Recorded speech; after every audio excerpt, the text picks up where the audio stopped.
艾萨克·牛顿，英国皇家学会会长，世界历史上最伟大的物理学家，同时还是现代光学、天文学、高等数学的奠基人，万有引力的发现者，经典力学的开创者。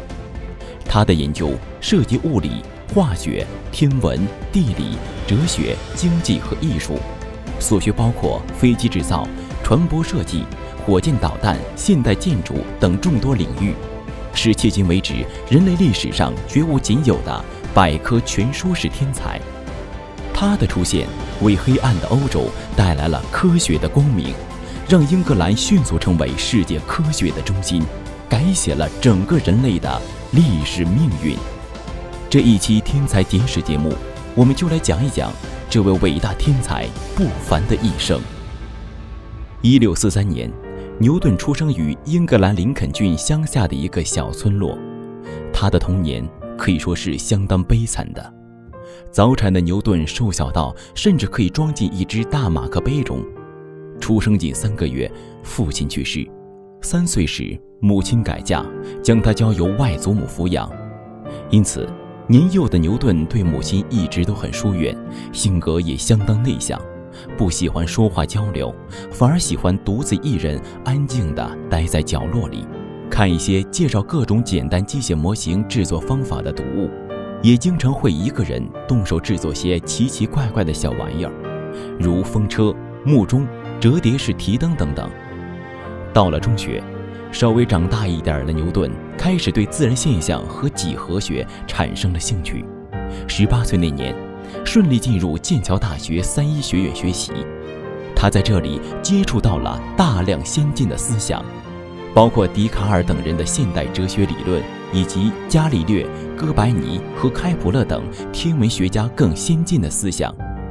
这些思想在当时还被排斥在主流之外。敏锐的牛顿第一时间发现了它们的价值，并将它们用于自己的研究。1665年，正值伦敦流行鼠疫、休学返乡的2年中，牛顿智慧的光芒开始迸发，旷古绝今的才华展露无遗。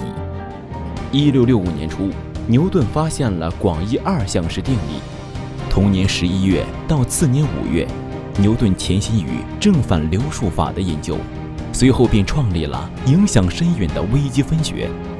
接着，牛顿将目光转向重力领域，偶然中见到苹果落地而深受启发，从而提出了震撼世界的万有引力定律。可以说，这是牛顿学术生涯中的黄金岁月。年仅22岁的牛顿取得了别人一生都难以企及的巨大成就，如微积分、万有引力、光学分析等，几乎全部都是在此期间孕育成型的。他一生伟大的科学蓝图也从此逐渐诞生。此外，牛顿一生研究的领域非常广，并且都取得了开创性的成就。他的微积分理论被恩格斯称为人类精神最伟大的胜利，被广泛地应用于自然科学的各个领域，在今天已经成为最基本的数学工具。经典力学体系的建立标志着现代自然科学的诞生，这是人类认识史上的一次飞跃，开辟了一个崭新的时代，人类科学迎来了第一次全面的解放。他的万有引力定律将地球上物体的力学和天体力学统一到一个基本的力学体系中，实现了自然科学的第一次大统一，直接促成现代天文学的诞生。直到今天，人造地球卫星、火箭、宇宙飞船的发射升空和轨道计算都仍以这些作为理论根据。曾经有人说，没有牛顿就没有物理学。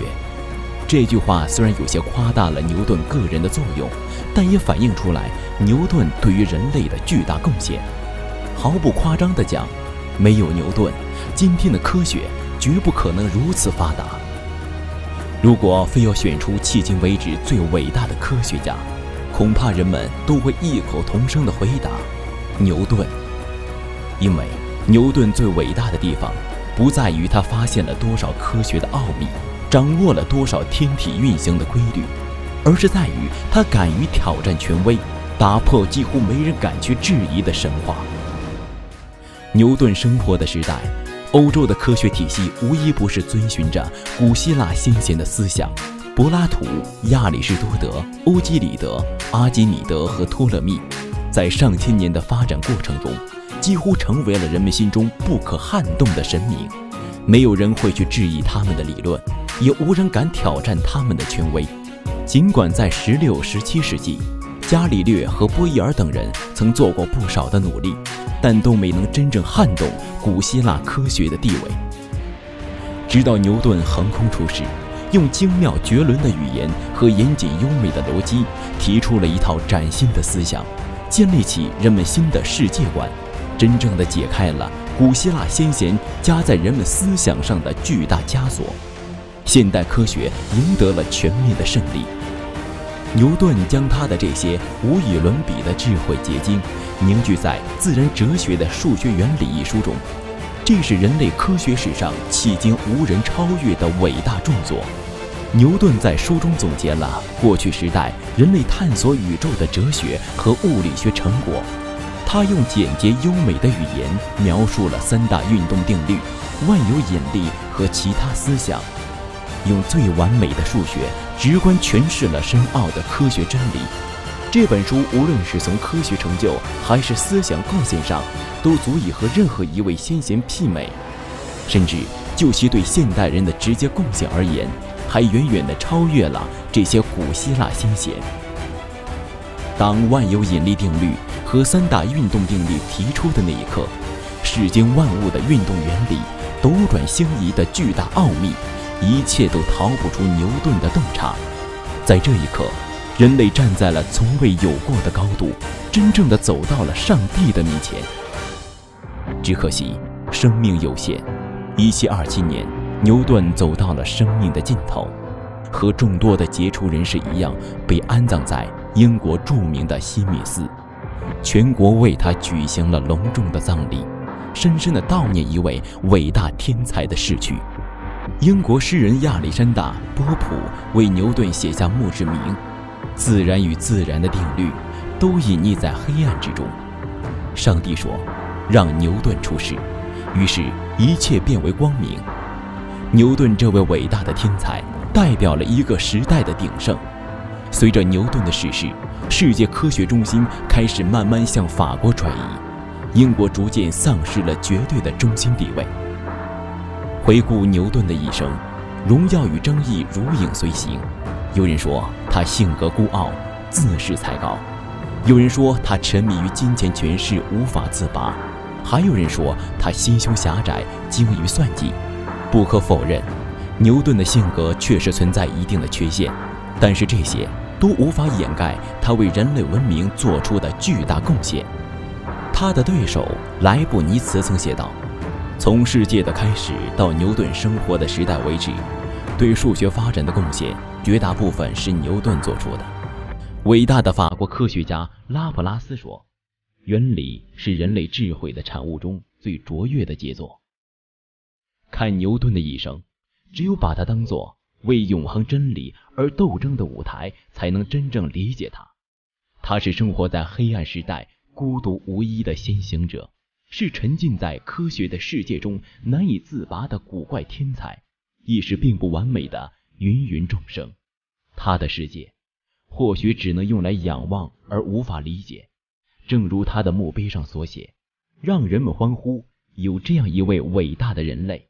曾经在世界上荣耀的存在过，仅此足矣。